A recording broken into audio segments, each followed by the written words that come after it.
결전 오늘의 선택 시간입니다.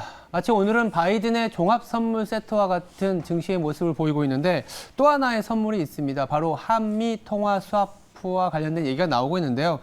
악재가 만연한 시장에서 훈풍이 되어줄 수 있는 이벤트이기도 합니다. 환율이 안정을 찾으면 외국인이 돌아올 수 있는 그런 조건이 되기 때문인데 과연 그럴지 이분 연결해서 자세한 얘기 나눠보도록 하겠습니다. 안영진 SK증권 이코노미스트 연결합니다. 안녕하세요. 네, 안녕하십니까. 네, 오랜만에 또 전화 연결합니다.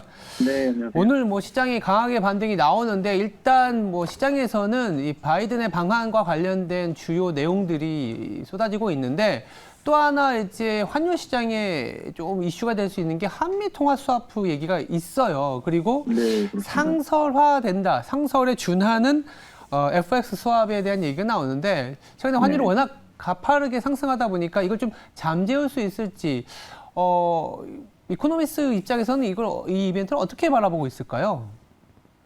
일단 화제가 되고 있습니다. 지금 바이든 대통령 방한과 맞물려서 달러 조달 수단으로 통화 수합 얘기가 나오고 있고, 예. 또 상설화에 대한 얘기가 이제 청와대 국가안보실에서 이제 나온 상황이기 때문에 많이 좀 거론이 되고 있는데, 그 상설화에 대한 생각은 기본적으로는 조금 유보적일 수 있다라는 생각은 합니다. 왜냐하면 지금 미국과 상설 통화 수합을 맺고 있는 나라가 캐나다, 영국, 유로존, 일본, 스위스 이렇게 5개국인데 우리나라와 어떤 상설화를 한다는 것 자체가 미국 측의 실질적인 필요성을 충족할 수 있을까라는 의문이 있기 때문에 일단은 일시적으로 통화 수합을 체결할 수 있다고는 생각이 들지만 이 상설화에 대해서는 또는 이제 상설화에 준하는 이런 거에 대해서는 조금 생각해볼 여지가 있고요. 일단 과거의 사례를 한번 비춰보면 저희가 코로나 당시에도 미국과 일정 기간과 규모를 정해서 통화 스와프를 체결했는데 그 효과는 아주 즉각적이었습니다.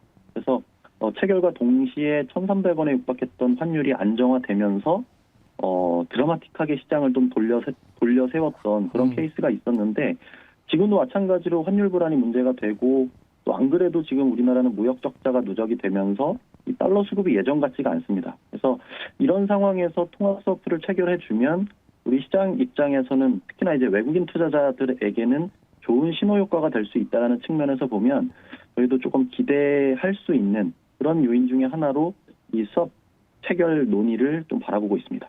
그러니까 이제 한미 통화 수합을 아까 말씀하신 것처럼 상설로 이제 체결한 국가들은 또 공교롭게도 다 거의 기축통화국이지 않습니까? 네, 거기다가 그렇죠. 상설화된다라는 거는 우리나라 원화가 어떻게 보면 기축통화로서 준기축통화 이상의 어떤 가치를 누리는 거기 때문에 상당한 호재라고 저는 보는데 그게 네. 아니더라도 지금 1,300원까지 아까 말씀하신 것처럼 우리나라 지금 수출 증가율이 떨어지고 무역 수지가 적자폭이 심해지기 때문에 원화의 환율이 원화 가치가 달러 대비 상당히 많이 하락한 상황에서 네, 그렇습니다. 상설화까지는 아니더라도 이렇게 어떤 충격을 완화해주는 통화 수합은 긍정적이다라고 볼 수 있는데 우리 주식시장에서 바라보는 거는 그렇다면 보통 환율이 안정을 찾으면 외국인이 돌아온다는 얘기들 많이 하잖아요. 맞습니다. 시장 진짜 우리나라 주식시장 내지는 자산시장에 외국인이 들어올지 아니면 연건이 보시기에 이 환율의 안정뿐만이 아니고 뭐가 조금 해결이 돼야 외국인이 들어올지 요거까지 한번 여쭤볼 수 있을까요? 저는 계속 시장을 바라보면서 두 가지 포인트라고 생각을 해오고 있었는데 네. 외국인들이 한국 시장에 대한 의사결정을 할 때, 매수에 대한 의사결정을 할 때는 두 가지 조건이 필요한데 첫 번째는 위험 자산에 대한 선호, 심리가 있고 두 번째로 이제 환에 대한 환차 이익 기대가 있을 때 한국 시장에 대해서 적극적인 매수 의사결정을 한다고 저는 보고 있거든요. 예.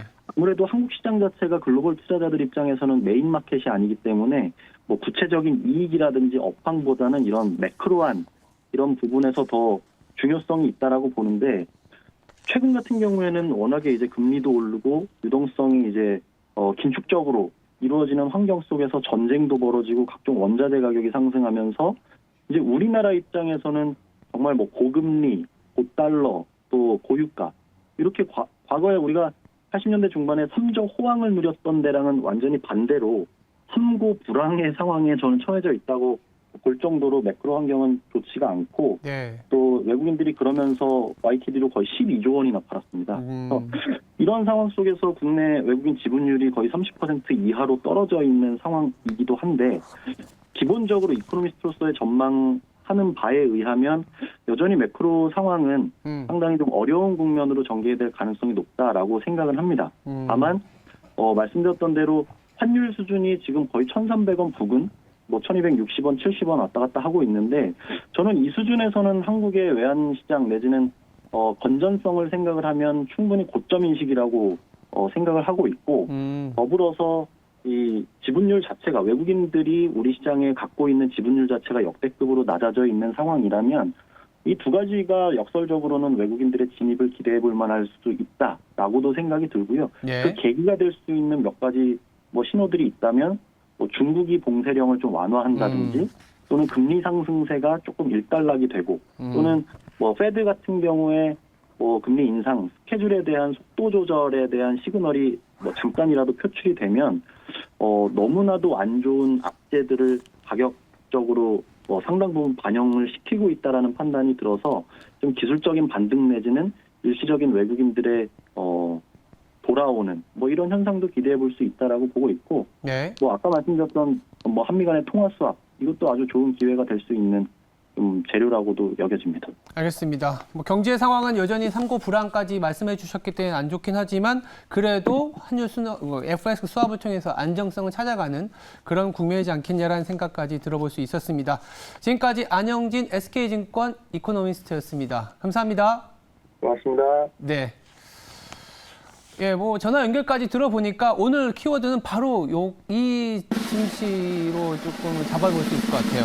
투자 키워드는 그래서 월요일 하락 징크스입니다. 좋은 얘기일 수도 있었지만 사실 경기 자체는 지금 긴축을 통해서 수요가 붕괴될 수도 있다는 게 이번 주의 변동성이었습니다. 다만 오늘 급반등이 나와주는 부분들이 다행스럽긴 하지만 3월부터 지금까지 보시면 월요일 날 플러스를 그러니까 상승을 보인 날이 손에 꼽을 정도가 아예 없었습니다. 그만큼 변동성의 노출이 심했었고 주 후반에 올라왔었던 부분이 월요일 날 차익 신호로 나타나는 경향이 많았는데 너무 많은 재료가 오늘 하루에 한꺼번에 노출이 됐습니다. 바이든의 종합 선물 세트라는 이유로 상당히 많은 철강, 자동차, 미디어 엔터뿐만 아니라 한미 통화 수합까지 나온 상황이기 때문에 악재라고 하기에는 좀 그렇지만 그래도 너무 많은 재료가 나와서 월요일이 됐을 때는 조그만 차익 신호에 대한 그런 욕구도 커지지 않겠냐라는 생각이 들어서 반등의 연속성보다는 일정 부분 급등과 급락, 전투주에서도 짚어드린 것처럼 급등락이 연출되는 시장을 감안해서 바이든 방한 테마주로 오늘 시장에 강하게 올라간 종목 같은 경우에는 일정 부분 비중을 축소하는 것도 나쁘지 않은 전략이지 않겠냐라는 생각은 합니다.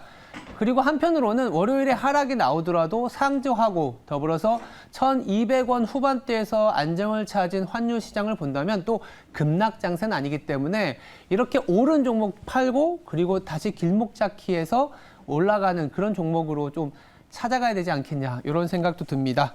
남은 시간 성투하시고요. 저는 월요일에 다시 찾아뵙겠습니다. 감사합니다.